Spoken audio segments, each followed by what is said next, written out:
biasanya pedagang itu yang paling menggoda itu masalah timbangan. Bisa dikatakan korban COVID. Yang paling terngiang-ngiang sampai saat ini yaitu ketika Al-Ustadz menyampaikan, ngapain kajian kok di absen? Yang mampu siapa, yang kurang mampu siapa.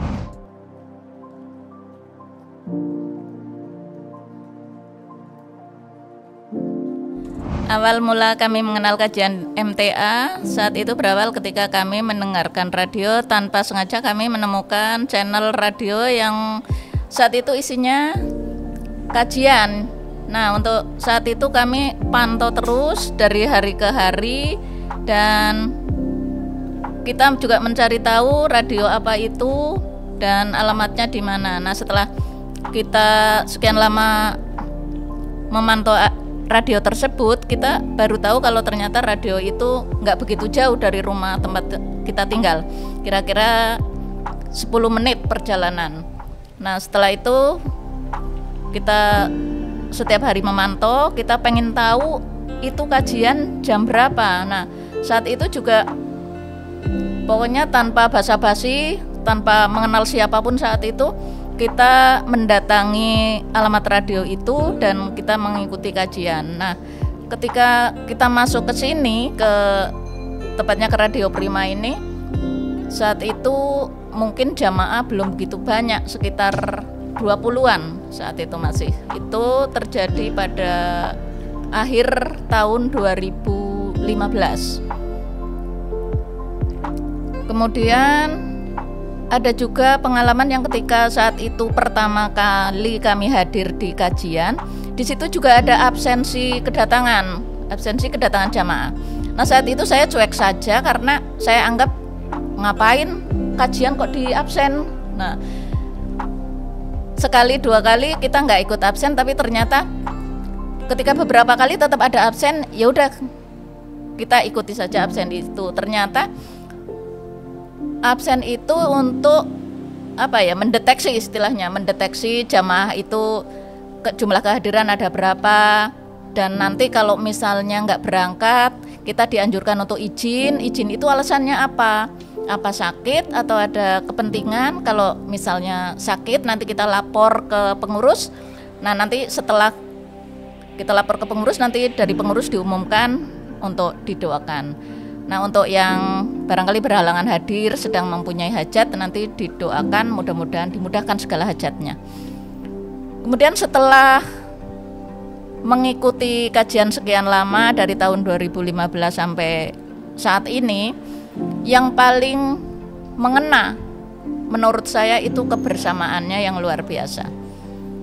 Dari masalah misalnya piket, terutama ini keputrian itu memang ada piket, di sini ada piket, dan di situ kita berbagi tugas. Kita nggak memandang yang mampu siapa, yang kurang mampu siapa, tapi kita berbagi tugas sesuai porsinya masing-masing. Jadi di sini ada beberapa kelompok yang setiap kajian kita piket. Nah, setiap kelompok itu bergilir setiap waktu kajian, dan alhamdulillah selama ini piket itu berjalan lancar dari keputrian. Nah, untuk kedepannya mudah-mudahan kami berharap kajian ini tetap berjalan sampai kapanpun hingga menutup mata. Saya lupa saat itu, ya intinya masalah syukur yang paling terngiang-ngiang sampai saat ini yaitu ketika Al-Ustadz menyampaikan yang intinya kalau kamu misal berkeluarga belum mempunyai anak, selalu berdoa.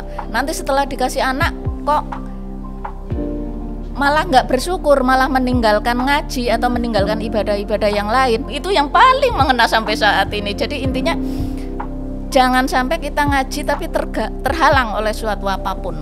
Pokoknya kalau sudah niat ngaji, apapun rintangannya kita tetap jalan. Itu yang paling mengena saat itu. Insya Allah hati semakin tenang, terus lebih belajar bersabar menghadapi kadang-kadang yang namanya rumah tangga pasti ada masalah.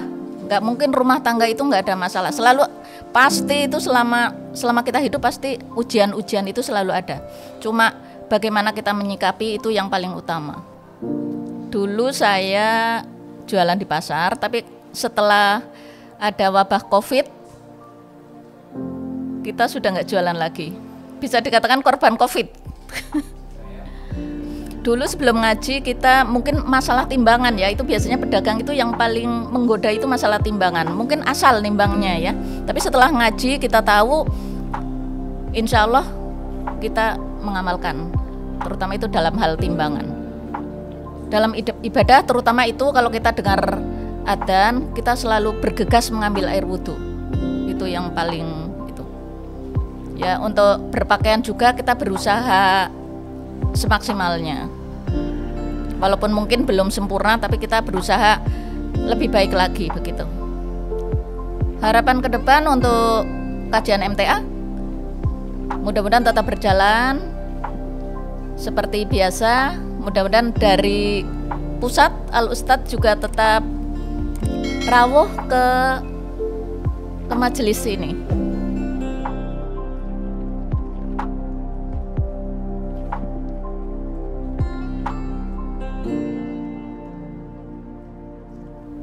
Saya Mami Kersen dari Cilacap, Jawa Tengah untuk Titik Balik Radio Persada FM.